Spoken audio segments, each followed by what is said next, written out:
बुढाबुढी झगडा हुँदा प्रयोग गरिने संवादहरू यस प्रकारका छन्। आइज अहिले नै डिभोर्स गरौँ, मलाई जस्तो लिएको थिइस् तैसै बनाइदे, छाडेर जान्छु। अनि के रे कुन जुनीको पाप रे?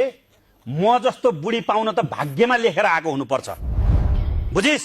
के छाडेर जान्छु अनि बल्ल थाहा हुन्छ खोजेको चाहिँ के रहेछ। आज धेरै पारा नतात किन निहु खोजे आइरहेछु तपाईँको माया। हे भगवान, यस्तो बुढा त कसैको नहोस्, यस्तो बुढी त दुश्मनलाई पनि नपरोस्। मेरो भाग्य नै यस्तै हो कि म तसँग 1 बस्दिन, 2 बस्दिन, 3 बस्दिन, बस्दिन।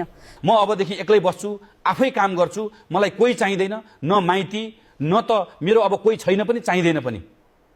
कोसँग लागेको छ त्यही भर यस्तो भएको छ। बेलुका घर आउलास् नि, मैले जानेको छु थुक्क मेरो जिन्दगी। छोराछोरीको मुख हेरेर मात्र हो, नत्र उहिल्यै छाड्ने थिएँ यस्तालाई। मैले कस्तो के बिगारेको थिएँ र यस्तो बुढा पर्यो?